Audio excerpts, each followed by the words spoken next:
আসসালামু আলাইকুম রহমতুল্লাহি বারাকাতুহু। সম্মানিত প্রিয় মুসলিম ভাই ও বোনেরা, আর ইসলামিক টিভির পক্ষ থেকে সকলকে জানাই আন্তরিক মোবারকবাদ। আশা করি সকলে ভালো আছেন। আমি আলহামদুলিল্লাহ আল্লাহর রহমতে ভালো আছি। আজকে আপনাদের মাঝে আলোচনা করব যাদের দোয়া কবুল হয় না। তো চলুন আমরা জেনে নিই। আমরা অনেকেই মহান আল্লাহর কাছে চাওয়ার এবং তাকে ডাকার বা তার কাছে দোয়া করার যোগ্যতাই হারিয়ে ফেলেছি। অথচ মহান আল্লাহর নির্দেশ, তোমরা আমাকে ডাকো, আমি তোমাদের ডাকে সাড়া দেব। সূরা মুমিন আয়াত নম্বর 7।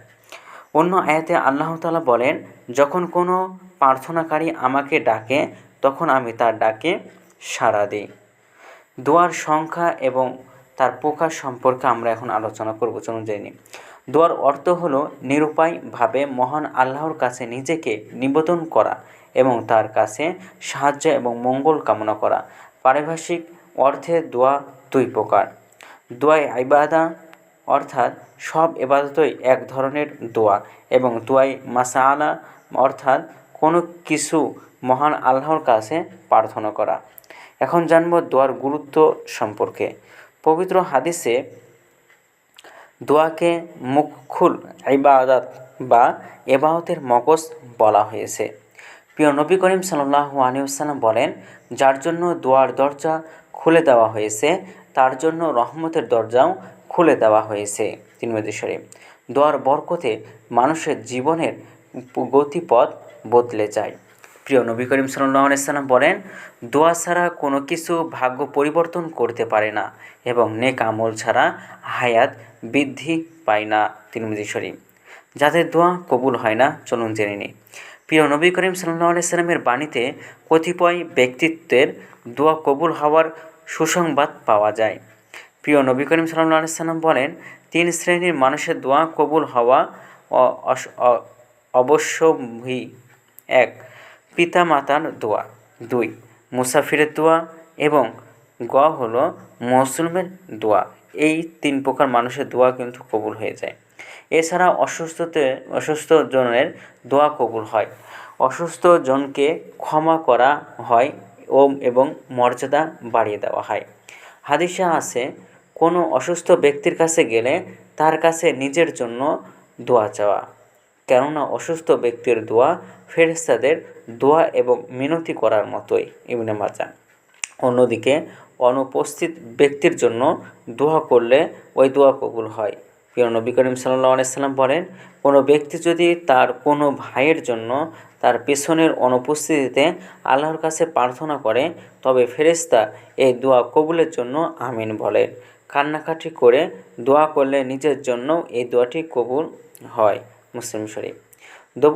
দোয়া কবুল হয় না যাদের দোয়া। তো চলুন জেনে নিই।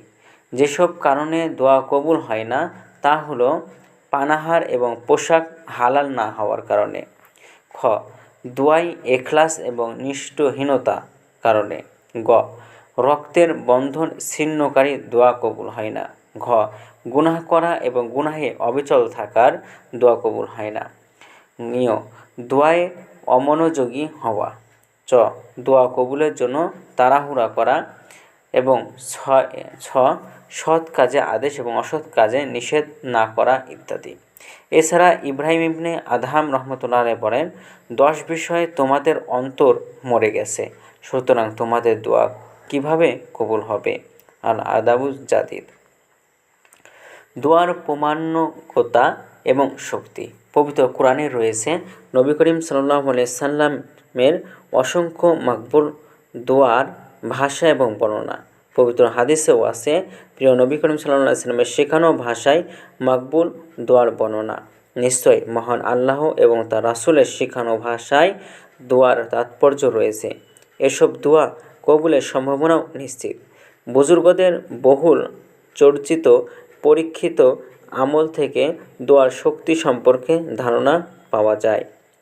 মহান আল্লাহর ইচ্ছা। অনেকেই বলেন যে দোয়ায় কি হয়, কি পেলাম।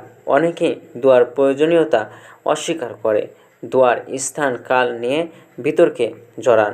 তবে দোয়া কবুল হওয়ার জন্য মহান আল্লাহর ইচ্ছারও তাৎপর্য আছে। তিনি বলেন, তোমরা ইচ্ছা করলেই কিছু চাইতে পারো না, যদি পরাক্রমশালী আল্লাহ ইচ্ছা না করেন। সূরা তাকবীর। কাজেই দোয়ার পদ্ধতি এবং আদব জেনে নেওয়া ধর্মের অত্যাবশ্যকীয় বিষয়। মহান আল্লাহ তাআলা সবার দোয়া কবুল করুন, আমিন।